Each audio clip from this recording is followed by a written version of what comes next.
reason why the Jews rejected the Book of Enoch, First Enoch, in their canon is because it testifies of the man they crucified. That's why they rejected it. Full stop. That's why they rejected it. Hey, thanks for the video. There are at least 3 problems that I see here.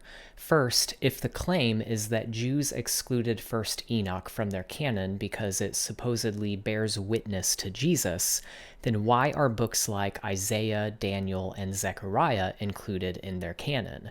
These texts contain even more explicit messianic prophecies that point to Jesus, and the New Testament authors directly apply these prophecies to Jesus.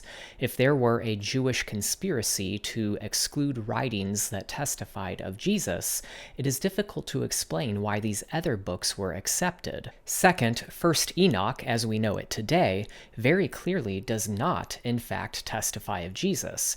In fact, it presents Enoch, not Jesus, as the Messiah.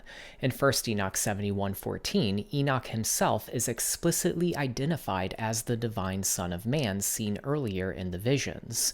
So when it comes to the identity of the Messiah, 1 Enoch, at least as we know it today, directly contradicts what the New Testament teaches. For more on this, see this paper from James VanderKam.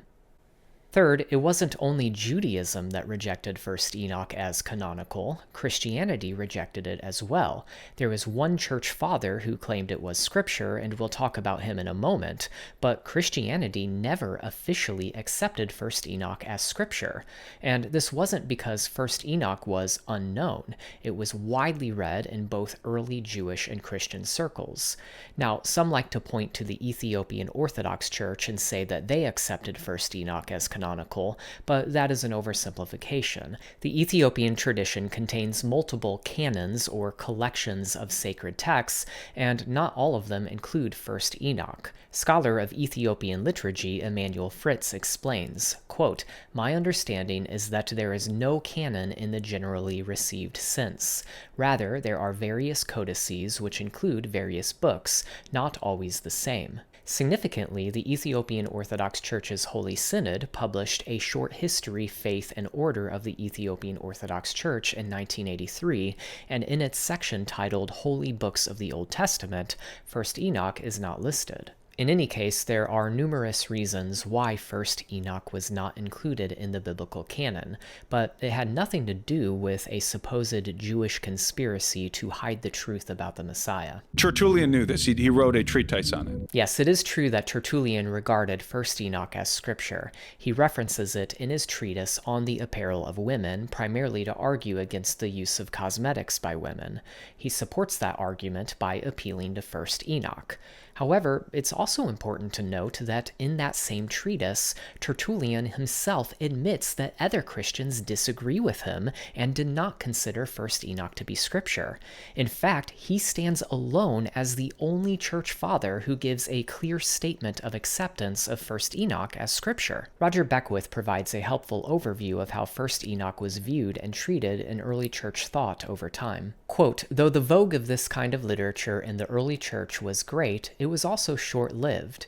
Even Clement of Alexandria, who uses it so freely, seems to admit that its use is confined to initiates, and Tertullian, in his treatise on women's dress, has to defend at length his use of First Enoch against those who, he acknowledges, rejected it as uncanonical and spurious. By the mid-3rd century, Origen is only using this literature with caution. He quotes from it such things that he can approve of, but that is all. He also refers to things there which he does not approve of. And against Celsus, he rebukes his opponent for imputing to Christians ideas drawn from First Enoch, and for not knowing that in the churches the books bearing the name of Enoch are not by any means in circulation as divine. From this date, the decline of the apocalyptic and prophetic pseudepigrapha could only be rapid.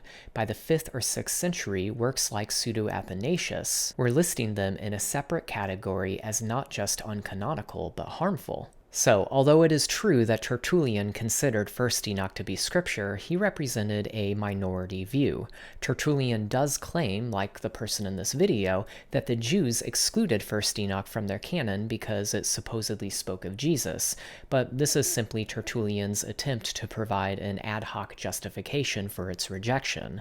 Moreover, this explanation does not account for why Christians also rejected the book as scripture. And of course, they were appalled. The Jews of the first century were clearly appalled by the notion that angels could have sexual intercourse with human women. So that notion was rejected. And I think that's the main reason, the primary reason why the Book of Enoch was excluded from the canon was because its content was unsavory to certain people. Well, that would be very strange, especially when you consider the fact that it was Jews during the Second Temple period who originally wrote the story of angels and human women that we read about in 1st Enoch.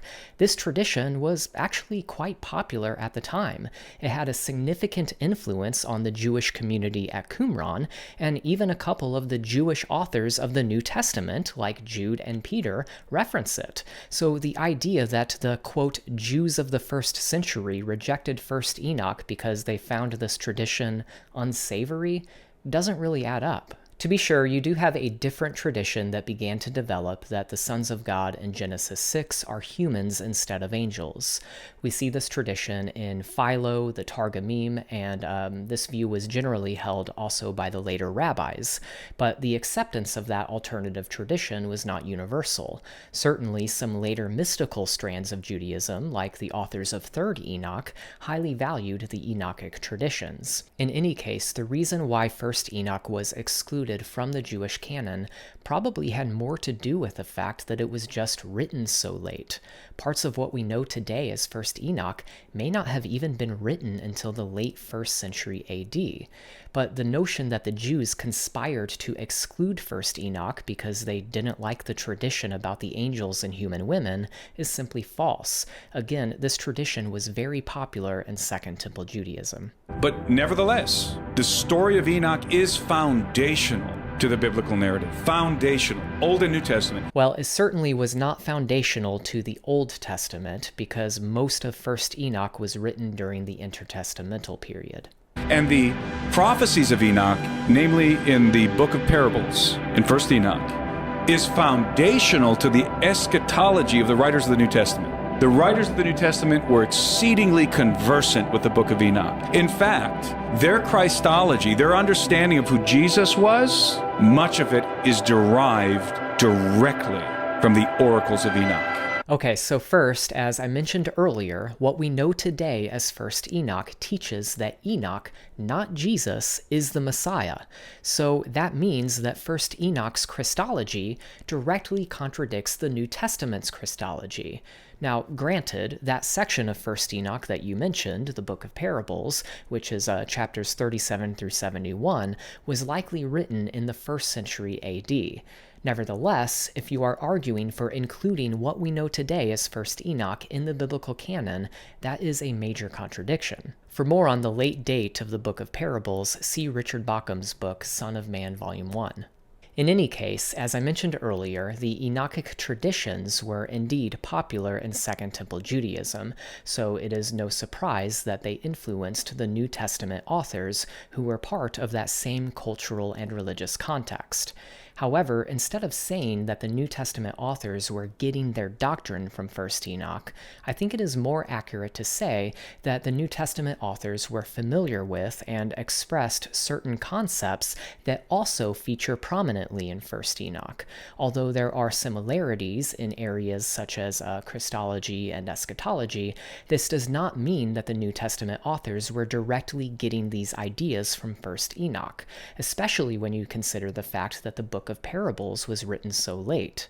Rather, both the authors of the Book of Parables and the authors of the New Testament were engaging with the Hebrew Scriptures and operating within the same religious and cultural context, so of course we're going to see similarities. Now, having said all that, I personally find 1st Enoch fascinating. I've read through it numerous times, and I recommend that Christians read it to get a window into the world of Second Temple Judaism, which is the historical context of the New Testament.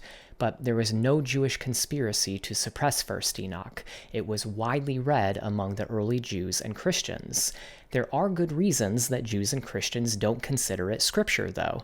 And when you consider the fact that the version of 1st Enoch that we know today teaches a false Messiah, it's probably best that Christians don't get their doctrine from this book. Ultimately, if you approach this topic from a standpoint of faith in God, well, God did not want 1st Enoch in the canon. Just as he providentially guided the writing of Scripture, he also providentially guided the development of the canon. So you can take that for whatever it's worth, but there's no Jewish conspiracy here. Hey, thanks again for the video, and I hope you find this response helpful. Hey everyone, thank you for watching this video. If you liked it, please give it a thumbs up, and don't forget to share your thoughts in the comments below. If you want to see more content like this, I want to invite you to subscribe to my channel. Also, don't forget to hit that little bell so that you'll be notified when new videos like this are released. One last thing, be sure to connect with me on my website, davidwilber.com. There, you can find a ton of free resources like articles and videos, learn more about the books that I've written, and subscribe to my newsletter to ensure you never miss an update. Again, thanks for watching this video, and I'll see you next time.